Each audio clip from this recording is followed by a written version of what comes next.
hairstyle, you're first going to want to brush out your hair. You definitely don't want any tangles while doing this hairstyle. It's just going to make doing the braid a lot more difficult than it needs to be. So I'm using my cashmere brush. It's just a tangle brush basically, so I would definitely recommend this. It doesn't pull your hair out, but make sure your hair is well brushed, and then you're going to put your hair in a low ponytail using a clear elastic. You can use a regular elastic as well, but I just like the clear because it's easier to hide.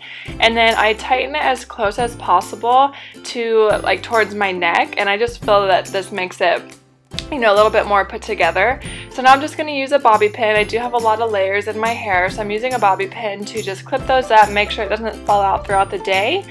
And then I'm going to be wrapping the elastic with a little piece of hair and securing it with a bobby pin. So I'm going to wrap that little chunk of hair around the ponytail a couple times until it's firm, and I'll just hook on the hair onto the bobby pin, and then I put the bobby pin through the elastic, like through the ponytail. And you can do this with a thicker portion of hair like up top here, but for the bottom when I wrap it, I'll do a different technique, which I'll show you in just a minute. But I find that the bobby pin hides perfectly well when you have, you know, a thicker piece of hair like at the top of your ponytail. So now I'm starting the reverse fishtail braid, and this is just going to be like a regular fishtail braid, but I'm going to be taking the pieces from up top and putting them towards the bottom. So this is really important. You want to make sure to be taking the pieces that you're putting underneath. You want to take them from the top middle. So you don't want to be taking pieces, you know, more towards the underneath part and trying to shove them again underneath. It just won't give it the right kind of look, if that makes sense. So make sure when you're dividing these little sections of hair to put underneath the braid that you're taking them from the very top that you can get. So I'm just going to do this all the way down. I fast forward a little bit so you guys don't have to watch for so long.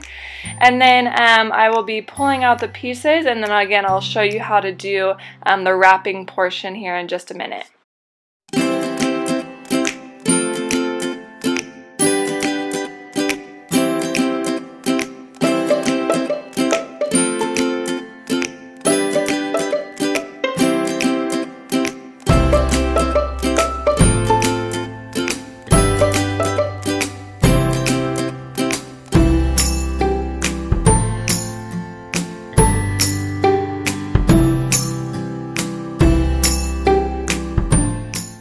So I like to stop about 3 or 4 inches from the bottom. My hair just personally has so many layers that if I were to go all the way to the bottom, it would start fraying out really bad.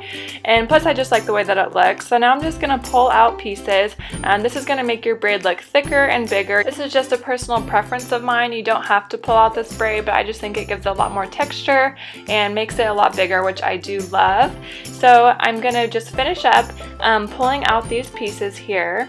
And then I will start to wrap the bottom portion, and you don't have to wrap these portions. I just think it gives it, you know, more of just a little extra detail, a little something fun. So now I'm taking a small piece of hair from the back part of the braid, and I'm going to again wrap it around the ponytail, and this time instead of using a bobby pin, I'm going to just secure this with another clear elastic.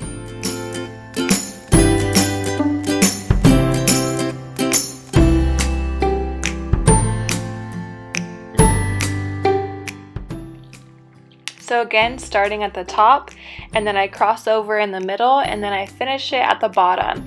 And after I'm done with this, there's a little hair sticking out. The nice thing about these clear elastics is you can pretty much move those hairs wherever you want. And again, you could try doing the bobby pin technique for this bottom portion here. Personally, I just feel I have trouble hiding that bobby pin at the bottom, so that's why I do this clear elastic part instead. So that is it for this hair tutorial, you guys. I hope you enjoyed this Dutch fishtail braid, and I will see you in my next video.